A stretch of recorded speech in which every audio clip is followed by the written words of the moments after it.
Hello and welcome to episode 12 of No Dice, a series discussing female gambling addiction and stories of recovery across Scotland. I am the guest host of this final episode of the series. I'm Lauren McMillan, a women's development worker at Simon Community Scotland. And for the next 45 minutes, the tables are turned, as I'll be asking series creator and usual host Cat Cochrane all the questions. Thank you, Cat, for joining me as a guest on No Dice. Thank you so much for having me. You're so welcome. You asked me to be special host for your final episode, as it gives you a chance to talk about what you've learned from previous episodes and share what you think needs to change in future in regard to the landscape around female gambling, harm and awareness. You ready to start? I'm ready to start. Ready when you are, no problem. Okay, first of all, can I ask how did the idea of the No Dice podcast series come about? Yeah, so I think the idea of a podcast for me, the idea had been floating around for about a year prior to now the recording that we're doing today, November 2025. So even more than a year when I think about it. So it was kind of summer 2024. And it was when I was listening to a lot of podcasts, probably a lot more podcasts and a lot less telly, you know. Yeah.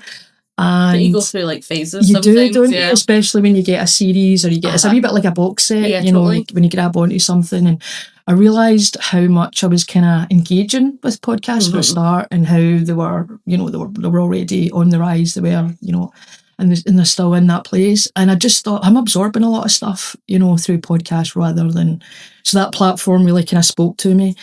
And at the time, I was kind of having a lot of issues around my own gambling behaviour and my own kind of the harms that I was doing to myself. So the two things kind of collided, whereby in summer 2024 I'd had a major, I say a trip, slip and fall, but it was probably more than that, where I went back to gambling or returned to some gambling behaviour that I really shouldn't have after a long time away from it. So I had to go into recovery with I kind of reached out to New Beginnings, who are a women's only support service. They are based down in London, but they reach out to the whole of the UK. So New Beginnings was a kind of cohort whereby it was online support with women who themselves have been harmed by their own gambling harm or affected by other gambling harm.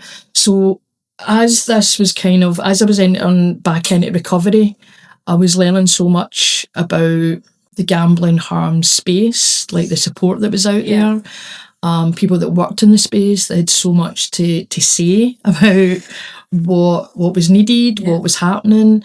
They know best. And they know best. And these are women who had been working in the space for a long time and been pushing really hard to get sort of like women on women support specifically.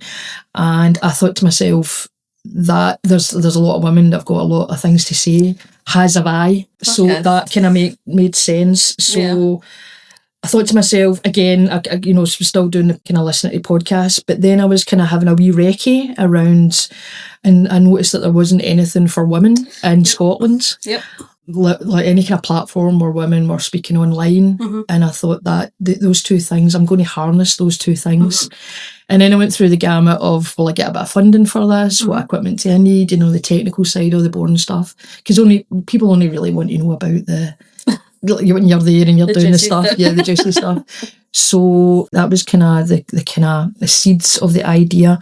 And it helped to kind of think about like my own journey, you know, because if I was going to be documenting like my journey and my kind of recovery in a podcast along with other women, that kind of helped me to keep on the right path somehow. And there was also the idea of a lot of women sit in isolation with their gambling. So if we were able to create a podcast which was about community and about awareness, then, you know, the idea of women sitting, listening to the podcast in some way and going, oh, I identify with that, that's like me. You can also do it in private as well. Yeah, exactly. You know, it's like you can have your earphones in, you know, and you can be doing it in the car or whatever. So there was so many different ticks as to the platform and what it could provide. So it was kind of like, that was definitely the idea around it, and it kind of grew from there. So, like, just to add to that, like, I've got my own experience of recovery, not with gambling, but I remember there was a time where I was looking for female spaces as well, and you think that it's such a niche thing because it doesn't exist. And then over the last 5 years, it really has. And you're part of that. So it's really exciting. That's cool. Cheers. Yeah. You don't think you're part of it when you're in it. Oh, no. But maybe in reflection. Do you think it doesn't? You think you're the only, it's like a journey of like, you think you're the only one because you don't see anyone else talking about it. Once you dip your toe in, you start to the go, ripple effects. The more you mention it to someone like, oh my God, me too. Or I know someone this, like everyone's affected by all of these issues, but we're just not always talking about it. Yeah. And this is what you're doing. Is talking it's about like it. harnessing it all in the one platform or one sort of like space. And with a podcast, you're able to like, whenever someone's ready to talk about it or listen about it, they can come to you. It's not you just grabbing them for a one-on-one conversation, but it'll feel like that when they're ready to come to it. Yeah, it's like this feels like a one-on-one conversation, like over coffee or over tea, and that's the beauty of a podcast because you try to see it as it is without kind of editing yourself. And I think that's what podcasts do. You know, it's like kind of two pals over a pint or two pals over a coffee. But then you learn so much as well. Yeah, and you feel a part of it. It's fantastic. Yeah. So you've got a journey arc that flows through the series. Was that designed on purpose? Yeah, so I decided that I kind of wanted to have like a 12 episode series, and within those episodes it would reflect a different issue around female gambling harm, especially around female gambling harm. I mean, obviously men can listen to the podcast, kids can listen to the podcast and go, there's things that I can relate to there because, you know, kind of gambling harms are in effect universal. But at the same time, the experience or the internalised experience is different for women. Or when women enter recovery or seek support, that's when, you know, it starts to get a little bit trickier. Yeah, so I wanted the first couple of episodes to kind of lay the ground for the rest of the series. So, like, for example, the very first episode is called Why Women Gamble. It's different from Why Men Gamble. And that was kind of like the outlier and kind of going, right, that's what the rest of this is going to be about. Because in my head, I thought I'll have 12 guests on who are all women affected by gambling, by their own gambling. That was like the original idea. And I went, no, that's quite limiting because really I need to talk to women who are in the support space because they can tell it from a different side of what's, you know, recovery. And if you want to enter recovery, we know what's the pathways. Because I didn't know, you know, all the different supports systems that were out there. Don't know. You know, nobody knows until you come to it. Exactly. Like I'd found ones in the past and some of them had worked and some hadn't. So I could only speak about my own. But then I was like, I need to get women who are on, like for example, the first episode was with RCA Trust and based in Paisley, and they cover support for families around gambling but also alcohol and drugs, so there was a real gamut of issues there and they had all the experience to relate. It's rarely a singular gambling or whatever kind of recovery or traumatic, or as I'm a support worker, you kind of we have to look at the person and everything that surrounds them, but a lot of supports are like single issue based. So it's the more you get to know somebody, the more you understand there's so much more going on. Can I ask actually, because there's an episode that I feel that I haven't done and I did want to do originally, and it was about co-addictions. Comorbidities, I think we call them as well, Yeah, and I think that's something that I might review in the future because I know certainly for me, like when I came away from gambling originally, I realised, I'm drinking a bit more. I could easily go down that route. Or if I was ever in a situation, I could end up taking drugs, you know, and that. Through your support work, do you think that that's definitely something that you see as women sort of go between different... Yes. My own experience and my work experience, I would say that most addictions, I would say not all, but most addictions start off as social or fun, but it gets more isolating the more severe it gets. You see that common thread through alcoholism, through gambling, and so that's inevitably going to impact your mental health. Then and the thing that addictions have in common as well, sometimes it's trying to numb something. So whether that's you reach for a bottle of something or some kind of drug or gambling or something that is going to, I say cheer you up, but you know it's like short term and it inevitably can put you in a worse position, whether that's financially or emotionally. That's the commonality I would see. It's all like a blended circle kind of thing. But then some people won't actually identify that, what they're suffering from all the time, or there could be one that's very glaringly obvious to them, and that's what they'll seek support for. I would say people with addiction, I suppose just speaking for myself, I see that kind of behaviour in a lot of things that I do. Some I'm more careful with, like diet and exercise. I can be really mean to myself about it, so I try to be as nice to myself about it as I can. But also, when I was drinking, then I was mean to myself about that, about drinking or not drinking or whatever it was. So it's just, you need to see what works for you and your brain. And I approach with a harm reduction method, which is the kind of stepping stone between active addiction and complete abstinence. And I also have an understanding, and I kind of deal with myself to be like, it will ebb and flow. Life is not a straight line, or recovery is definitely not a straight line. Even mental health wise, I always say that you think you can't climb the mountain when you are at the bottom of the pit of like, I can't do that again, I can't build myself back up. I don't think it's one mountain, it's a range of mountains. It's literally a mountain range. It's the Himalayas rather than pretty much. I'm not very good at geography, but yes. Like, that's what I would say. It's just like, you're just going to have to keep doing that again and again, and that's okay. Yeah.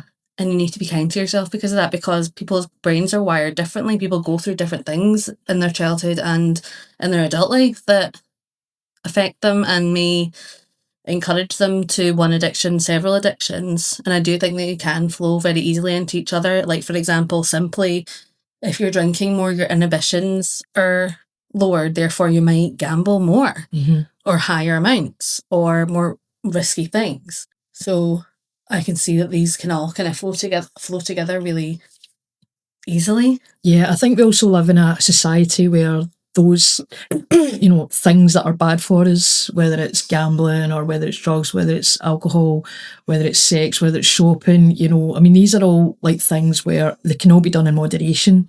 Sure. But we kind of live in a society where the industries are desperate for us. Exactly, they're like, come on, they're chucking stuff at us to enthrall us with all of those things. And there's like an invisible, line in with all of those things. I find, definitely, and everyone's line's different as well. And everyone's line's and it's all kind of respective. Like, for example, like when I say going back to like started drinking a bit more when I came away from the gambling, to someone else that's not much drinking, but to somebody else it's like, whoa, you need to calm down. So I had to kind of take perspective, and then what is my level? What's my line? What's my tolerance? What do I want as well? Do I want to be drinking this much? Do I want to be like? It's difficult because I genuinely would say that everyone's recovery is so different, so you can't really tell people how they should do something. Like, I never went, it was lockdown when I started my kind of recovery journey, whatever that means, but I didn't go to any groups. I read a lot. I found books and stuff like that quite helpful, but then it's not helpful for other people as well. Like, harm reduction advice can be a bit better. Groups sometimes work for people a lot as well, so you just have to give people their options and what's available to them. Where did we get to? What were we talking about before? Got distracted. I've almost covered that episode that I was saying that I should do in the future. Well, I've done that. Well, we can get further in. It's either going to be this is it, or this is a mini taste for it. Either absolutely. way, it's fine, So, the journey arc. Yeah, the journey arc was really important because I wanted it to sort of be this idea of like, gambling harms at the beginning of someone's recovery. It is quite dark, it is quite isolating, there is a lot of things that you need to navigate. And then you come through that, you find the support, and then you start to kind of get, like you were saying about, getting to the top of mountains or whatever. But I had this kind of visual idea of, you kind of get into this kind of crux where you're really, really talking about recovery and sincere recovery and earnestness with moving forward and surrounding yourself by things. And what can that look like? Not just for women who are affected by their own gambling, but affected by others, because we'll talk a little bit later about affected others, how important that was in the series. And then coming down the sort of other side of that, the kind of pinnacle of that arc, and then starting to think about, okay, I'm really in sincere recovery, I'm in good places, can I be an advocate, can I speak out, can I raise awareness for others, how can I fight against the industry? And then the last couple of episodes being around a gamble-free life, is it possible? And me, the idea of me kind of being able to say, yeah, do you know what, I'm living a gamble-free life, it is possible.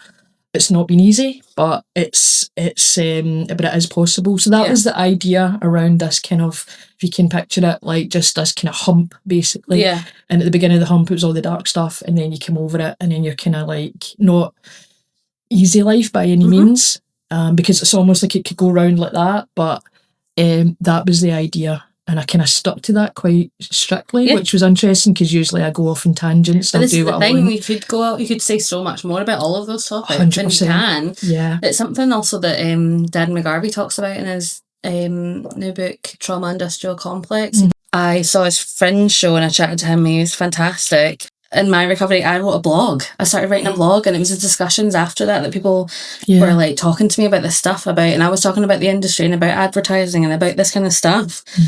Industry's encouraging you to do so much of these things that aren't necessarily good for you.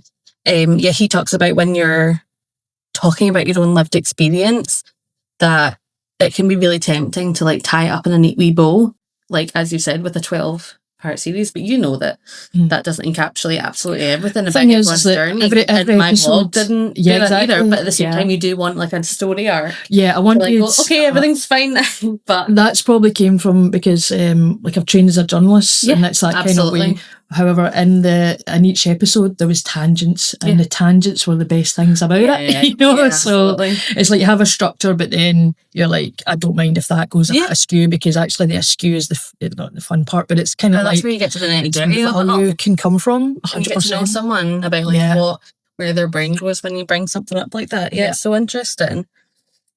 So the guests you've had on each episode have given a particular life experience or knowledge and expertise about gambling harms. Is this what's given the series its depth, do you think? Definitely. I mean, the idea of me rattling on myself in isolation for 12 episodes for an hour. I would love to hear more. I don't know. This is what this episode's for. Yeah, I don't know if that would have really been, that. You know, I don't think that would have been awkward. So the idea definitely was to have a guest who was, has either expertise in the support systems around female gambling addiction and other addictions, or have lived experience of their own gambling harms or in whatever part of their recovery, or affected others. That was the three angles that I wanted in a guest. For example, I've had Councillor Doherty on, who speaks out really passionately in Glasgow City Council about gambling harms. So she's not really involved directly in gambling harms per se. Or technically like the support workers. Exactly. Like Somebody who has a voice to me, but she's part of the system who's speaking out. And it's choosing to speak out, absolutely. And it's about policy, and it's about that different side. Yeah, so everyone had 100% something to say, and that was the crucial thing. And one of the things that obviously is a bit challenging is to find women who want to speak out about their recovery and speak out about some of the things that they've went through, some of the things that they feel guilty for, some of the things they feel shame for. And I'd like to think that, you know, the guests that I had on, it's even, you know, I can only speak for myself, but I was able to shed some skin during the series. You know, I was able to take back a little bit of shame that was hanging that I didn't even realise. And a lot of that actually came from the 2 episodes that were about... So episode 4 and 5 were all focused on women who had been affected by the harms of other people's gambling. In episode 4 was Catherine talking about how she came through recovery with her husband. Yep. And it was really interesting because you were saying earlier about you didn't actually go into any support services around when you were feeling, you know, that you needed to reach out, you needed some support, but you found help in books. Did actually have some counselling at the time, so that helped a lot, obviously, but yeah, not groups. Aye. They just got through it themselves. And I thought that's really interesting, because everybody assumes that if you've came through gambling harm, you've been to GA or you've been to counselling, whatever, and they've done it themselves. And I found that really, really fascinating. Like, I could do a whole other episode on that.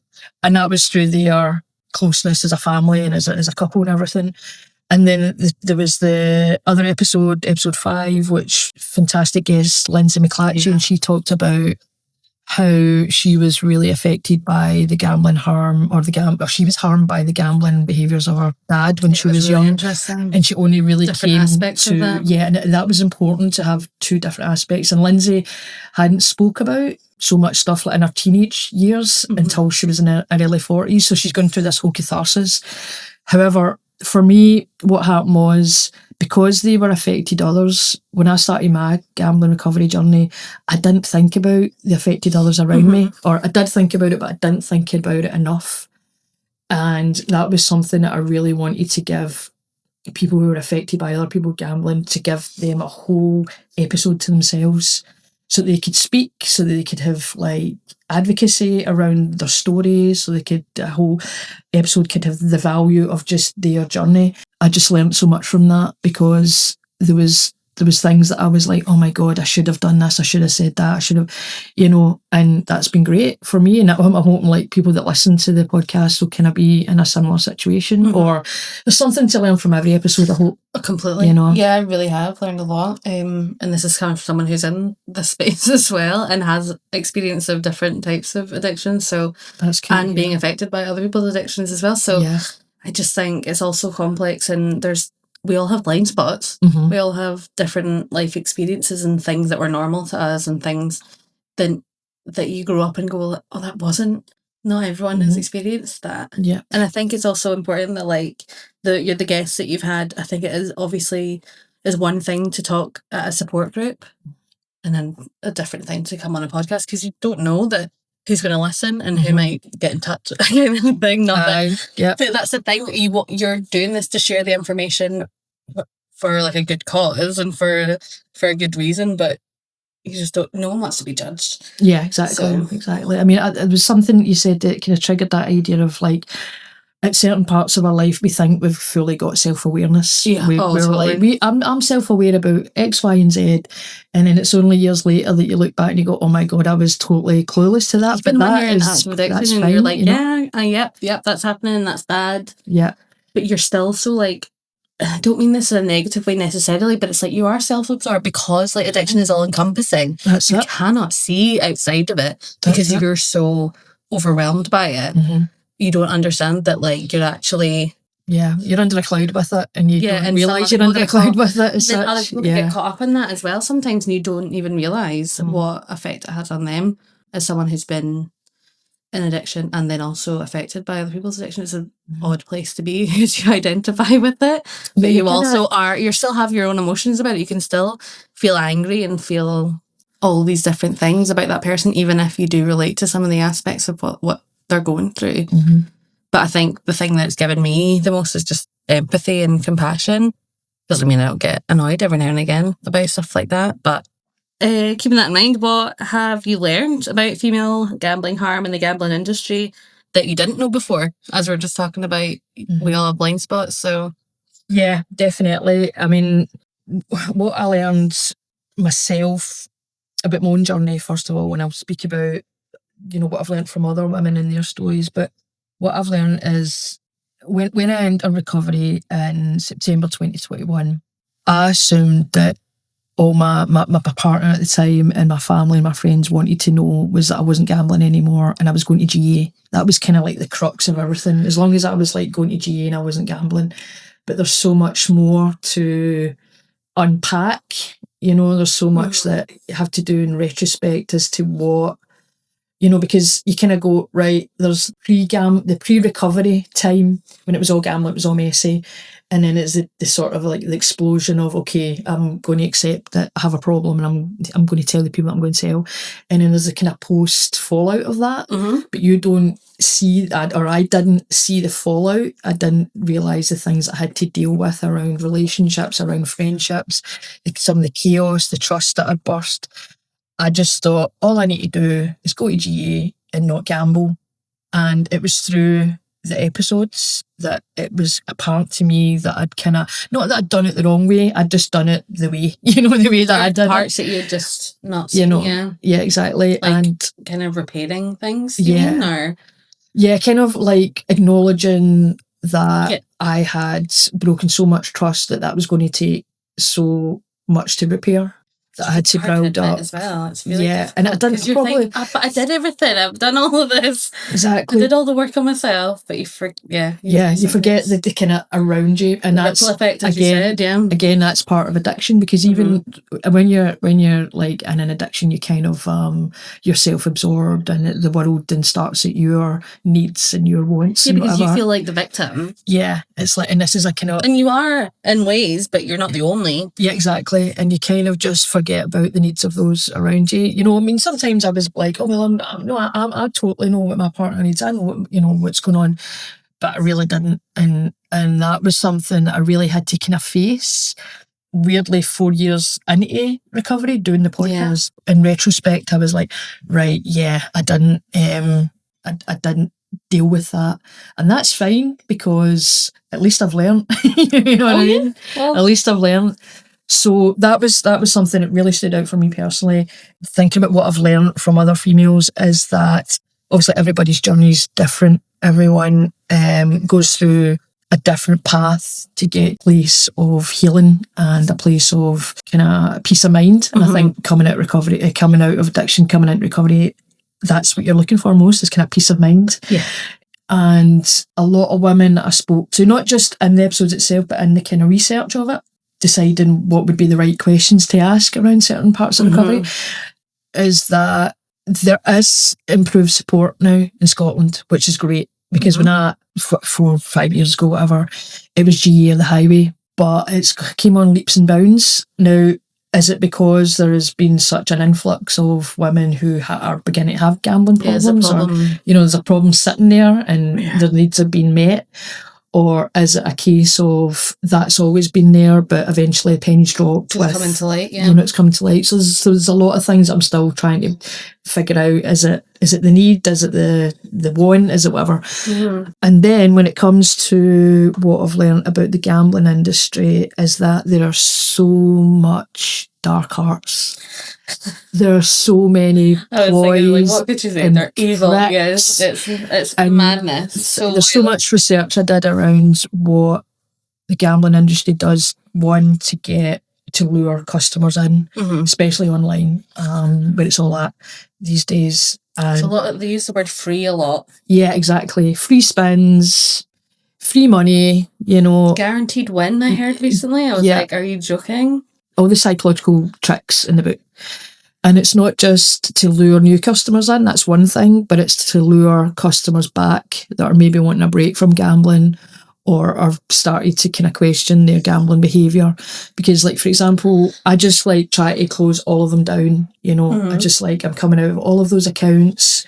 I'm going to block everything, but they still find a way to reach you. And there was times when I succumbed to that because of that absolute strident, irresponsible marketing that they were doing. Even though I'm sure I blocked all of that. And then there's that little one that gets through, absolutely. Like the marketing they do to lure you back is different from the marketing that they do to get you as a new customer. So they know exactly what they're doing. It's almost what I realised that the gambling industry have got in their favour, and this is where the power is they know everything about us. As soon as you have an online gambling account, they can sort of data mine a lot of your behaviours, a lot of your kind of financial stuff.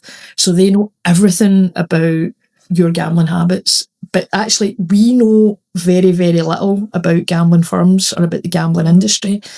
So do you think people evaluate their own gambling? And then, do you know how, if you were to ask someone who doesn't feel like they have a gambling addiction, ask them, but does gamble? I mean, if you ask them how much have you spent, how accurate do you think they'd be? People don't even evaluate their own actions all the time. To be fair, I've done too much online shopping this month. And I'm like, what have I done? But then it's always like, I need this. Yeah. Because I've been researching a lot of gambling harms things. I don't know whether it's because I've been Googling all this, but I've been Googling gambling harms, not just how to gamble. I want to gamble. every other advert, I would say, for me is gambling. As soon as you enter that space, And like, I've met people in recovery who are saying, so for someone who said that like they live alone, their TV's their companion, and there's something so triggering about all of those adverts. Yeah. It's like join the party, you won't be alone, it'll bust your isolation. That's the hidden message around it. I know. And it's like, and she has now said that what she does, what I would call is a harm reduction method, is that she pauses her TV when they come on and then goes and makes a cup of tea or does something else so that she can fast forward them. I mean, can you do, I don't know if you can do self-exclusion on like terrestrial TV. Obviously, you can't really help but they advertise. But that's why we should be able to say no more. This is detrimental to people's recovery. It is detrimental to people's lives. It shouldn't be legal. And what I've noticed the most is outside like my local shop, it's like a chain supermarket shop, but like a small one. There's like a lotto sign outside. How are they allowed to advertise outside of the shop? What? I don't even know the question. It's just to be like, it's definitely, what is going on? It's especially when you know that there's other countries that blanket bans across the board when it comes to, like, for example, in Italy and Belgium, they don't allow any advertising on gambling, whether that's adverts, whether that's billboards, whether that's at sports events, whether that's football strips. So it can be done. You know, it's not as if it's like, oh my God, I imagine this. Absolutely. You know what I mean? It's not, it can be done. I mean, it's just the UK choose not to do it because of the amount of money involved. And that's what's going to be interesting about the statutory levy coming in. Then would they be more okay with advertising since they're putting a lot of the money into research? Will then it amp it up? I don't know. That's just a what if. That's something to definitely like keep an eye on. To. Yeah, in like a year's time when like what's changed. Yeah, it's like point A and point B. What's the difference with the levy? Because what are they spending on advertising and what are they, like, I still get advertised alcohol and stuff like that, and it's that invisible line you've talked about. Some people couldn't go into bookies. Some people couldn't go into like a bingo hall. But other people, that wouldn't trigger them. Some people like alcohol-free wine or beer or something like that. That's not something that I want to drink, but also it doesn't trigger me to drink it either. But as we've both said, like, everyone's recovery is so different. So their journey is different, their triggers are different, their history is different. So, but I think there's also, you know, going back to like you were saying about like the shopping thing, because like the 21st century thing is just, we don't really see the money. You know, it's almost now like a cashless society. We're getting closer and closer to it. Which is also terrifying. Which is terrifying, and I don't like it. Like, personally, I don't like it because when it all kind of goes tits up, you know, you can't get money anymore, you can't use your card anymore, and then everybody's scrambling to try and say... A power cut in like Italy or something a year ago where like no one could access anything. You could access anything. It was in Spain, I think it was. Right, okay. We've seen like NatWest go down numerous times. Vodafone went down. You know, all those companies where there's like transactions going back and forward. So what if all of that goes down? Right, so that's a whole other thing, right? But I just think that's going to happen. Yeah, we can get back on topic. So at least years ago, if you had £20 in your hand, it was £20 and you were like, okay, that transaction to you, and then you give me some change, and then there was kind of value in it, or kind of an understanding. But nowadays, you don't even notice if you spent a tenner.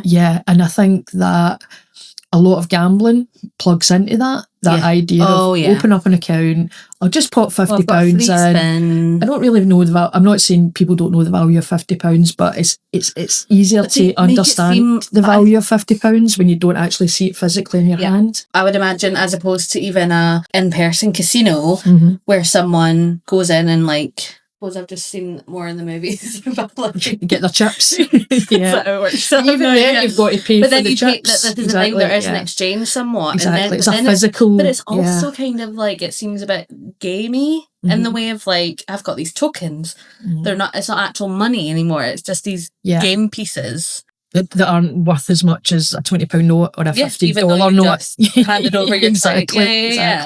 We're talking about all these different aspects of people's gambling recovery journeys. So how is your own gambling recovery journey been during the making of the series? Yeah, it's interesting because when I said to some close friends, probably around about, like, again last summer, like not even summer there, but summer before, that I was thinking about doing a podcast series, and they were asking me how my recovery was, and I was saying, oh, I'm going through some stuff. They said, be careful, because the fact that you are in a certain place and then you want to have a podcast series talking about gambling or talking about gambling recovery, but obviously within the episodes you're going to be talking about certain gambling behaviours and triggers and whatever. And he said, just be careful, because that might lure you back into it. And I've always had that at the back of my head, and then sometimes even at the front of my head, if you like, because there have been times where when you're talking about something so much and you're in recovery, it's like you could be having a bad day. There's sometimes when I've had a bad day, or I've had a bad, not so much life event, but just a sequence of things that have kind of got me a bit, like het up in life. And I've went, gambling would just be that itch again. It's been very, very fleeting, because what I remind myself of, the thing that keeps me strong is that I don't want the gambling industry to have that power over me anymore. That went on for far too long. And even if I'm like one little wisp in the wind going, I'm going to stand here and fight back. And hopefully through the podcast we can kind of build a awareness and community of women across Scotland. That's what the idea was always about.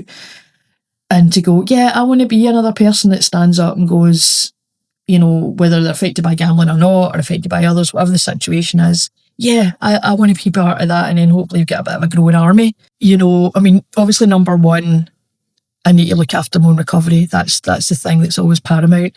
But at the same time, there's nothing wrong with looking after my own recovery and sort of giving a two fingers up to the industry. Whatever motivates you on that day. And I think that's different on different days. Exactly, so. Because you're kind of, every day is different. I go through these like highs and lows like no man's business, and some days it's like I can't be arsed. You know what I mean? I can't be arsed talking about gambling harms anymore. Can't be arsed fighting the fight. Yep. Yeah, exactly. And then there's other days you wake up and you're like, right, where's my uniform? Where's my soapbox?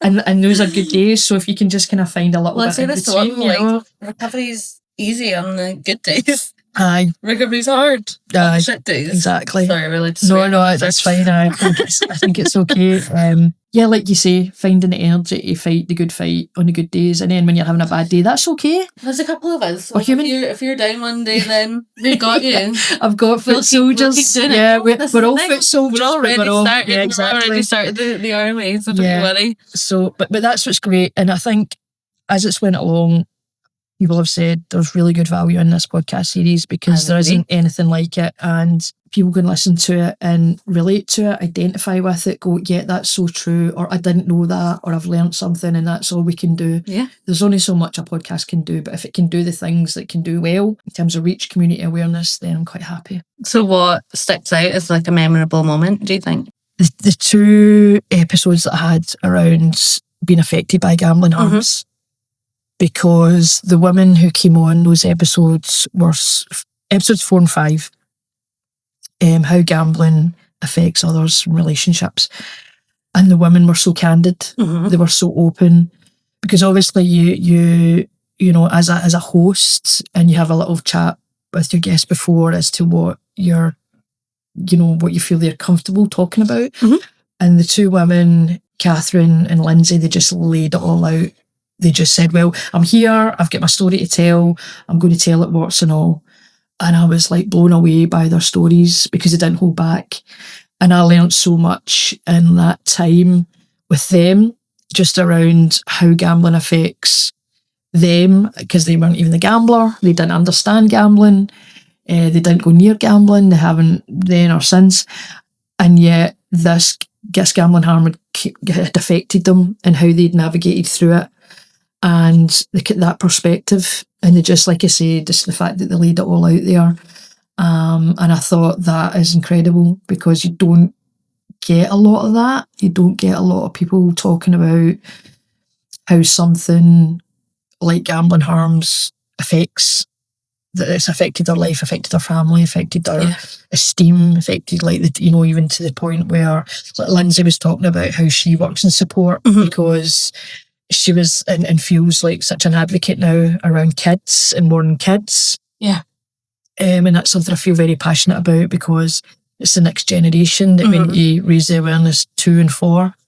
They're being indoctrined earlier as well. Exactly, because like we were talking the episode with the guys at JIP who govern Youth Information Project, they were talking about how difficult it is because it's already happening. Gamblification of gaming, the way that when they play FIFA, or it's about the loot boxes, or it's about the skins, and that dopamine hit is being projected on 8-9-year-olds, so they're already getting an instance of that. So if that's what's happening at 9 years old, what's it going to be like at 19 or 29?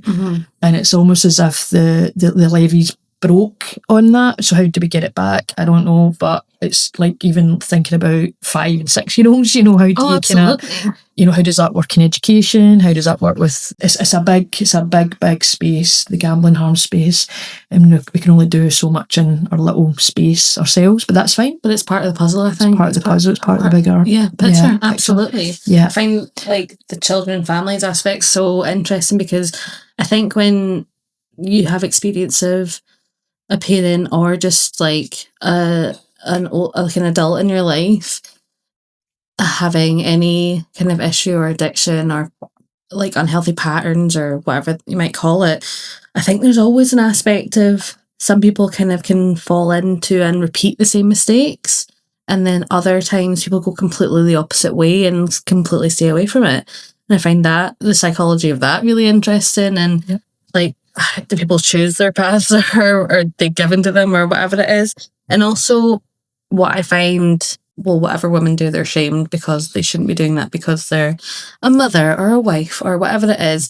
So that shame kind of gets passed on to the mother about, well, you should be using that money for your kids rather than your addiction. But also I've always thought that, well, maybe that's why they're gambling, to pay for something for their kids, because they don't have enough to get by on.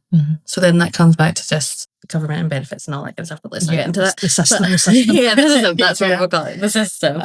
What are you working on next around female gambling harm awareness? What's coming up? Yeah, so I've been very fortunate. I've spoken about this before. Part of the working group of women who have lived experience of gambling harm, and we've been working towards the AILA support website, and that is up and running. And that's like it's been up and running, I guess, since March. Obviously, it takes time to get, and that's a website. I want to give them biggest plug again, and absolutely without I've been honoured enough to be at 2 of those production meetings, and it has been the best experience. I feel very privileged to be privy to those discussions, and so they're so nice. It's a fantastic place, and we can be very proud in Scotland because, as far as I can see, and I keep asking this question because like it's almost like unbelievable, but there generally is nothing like it elsewhere around the world where it's kind of just been created by women with gambling harms or being affected by gambling harms, siding with the team here at Sign Community Scotland, along with web designers. Just the way it's been created is really innovative, really creative, really forward thinking. To can answer your question, the platform now exists, but we're moving on to these moving spaces, which basically it's called Moving Library, but it's going to be practical spaces. Moving living room. Sorry, yes. I keep calling it Moving Library because you've got the lived and living library online. Yeah. The two have crossed over with the titles kind of way. Yeah. So tomorrow our Moving Living Room launches, providing a calm, confidential space for support and shared experiences within the AILA community. You can contact hello@aila-scotland.co.uk for more information. And you can also follow AILA Scotland on Instagram. AILA, from a strong place. Amazing. Thank you. My gosh. And can I also ask, because it would just seem unfit not to do so, what you're working on, Lauren, and what's happening in the space here? I am fairly new to the job. I am a women's development worker at the Connect Hub, which is a women's only space for support and community in the East End of Glasgow. It's a drop-in hub, so it's different every day, and we're open from Monday to Thursday, 1 o'clock till 7 o'clock.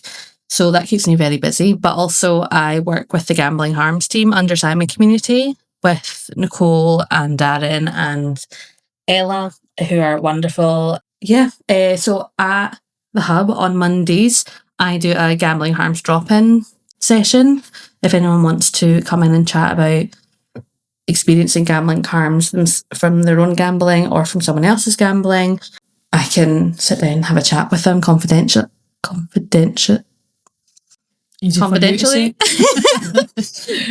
But yeah, in general, my background, I studied film and media at Stirling Uni. Yep.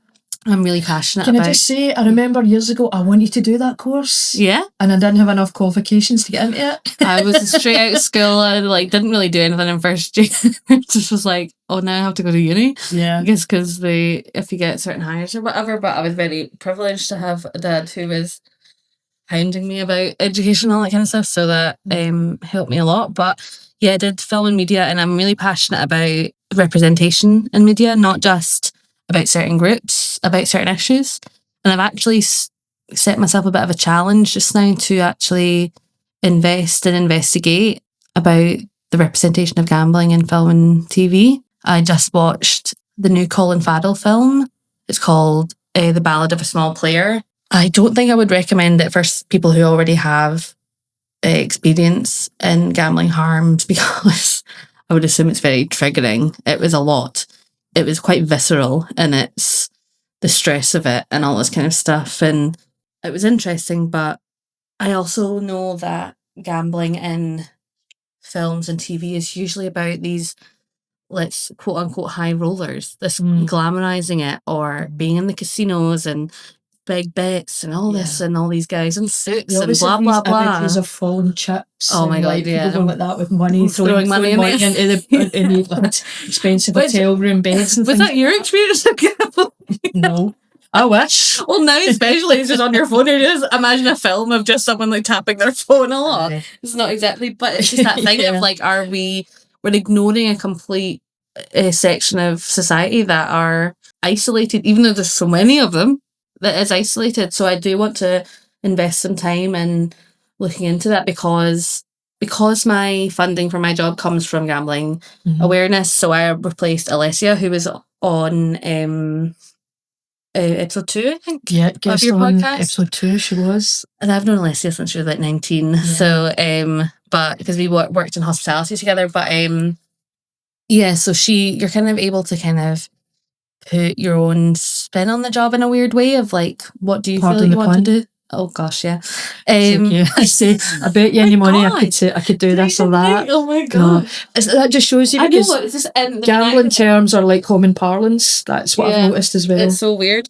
Because I think I'm more aware of when it comes to alcohol, because that's kind of recovery that you see it everywhere. You're so hyper aware of stuff now. And it's only just starting for me with gambling, when I'm that's gambling, that's gambling, that's gambling. I'm able to go in whatever direction I feel is right for me. And I think with that background, that would be quite interesting to see if there was any way to get representation of the most common types of gambling and awareness, or maybe even on, I haven't even seen that many documentaries on it. I don't see there being many available just now. And I love documentaries, so I'd love to get into that. But and also I'd love to invest or find out about putting gambling education into schools as quickly as possible. I know there are people working on that kind of thing. That is what I'm doing, I guess. I'm here. I'm basically, my base is here, and it's building relationships with people, and then if they have any issues with that, they know that I'm here. I'm happy to talk about these things, and confidentially.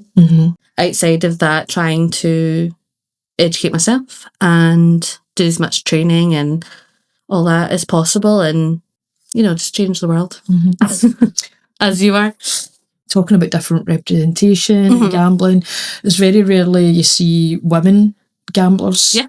So I don't know if you ever saw the show Cleaning Up with Sheridan Smith. No. It was an ITV show. I think it was 6 episodes, and she's a young single mum, and she's struggling with gambling, and it's very clear that part of her life, and then she goes on to something a little bit more Hollywoodish with this kind of scam, shall we say. But the first part of the sort of early episodes are a really good depiction of what it's, I think there's a couple of scenes where our kids are trying to get attention, but she's too busy spinning on the phone. And then there's the consequences of that. And it's worth watching, actually. It's really worth watching. Yeah, well, I've written that down, yeah. I'm hoping that it's still on ITV Plus or somewhere, but it's actually really good. And obviously Sheridan Smith is excellent in everything that she's in. Absolutely. It's not particularly glamorising gambling, and that's something that's in it, and that's the only reason that I speak of it.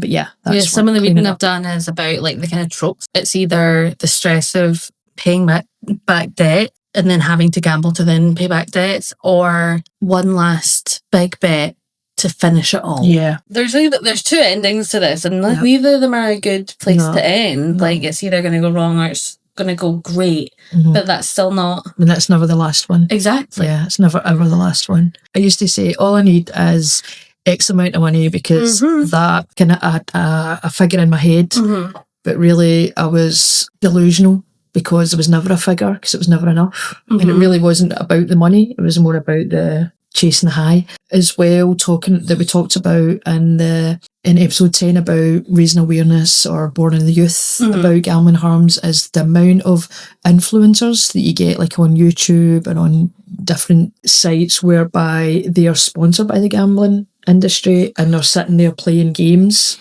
And they don't care that they're losing money. I can't see this because this is just an audio podcast, but Lauren's hands are absolutely dropped in, or her head's dropped into her hands, and quite rightly so, because these are the influencers of today. These are the celebrities of today. We've even lost the meaning of the term influencer, because now it's like a job, but like this person is influencing your children.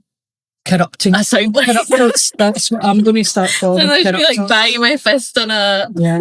Will someone please think of the children? Yes, exactly. But yeah, episode 10 is really insightful, because the guys at JIP, they obviously they work with kids. A lot of their projects are informed by what the kids want to do. So young people want to do, and what they're interested in, and what they aspire to. So those conversations come out about the influencers, about what they're watching on the internet, what they're watching on their phones, what the parents don't let them do or what they do let them do. And that's a really good insight as to where we're at and what direction we could go in. So episode 10 was really good value in terms of just getting into the brains of kids from the viewpoint of youth project workers.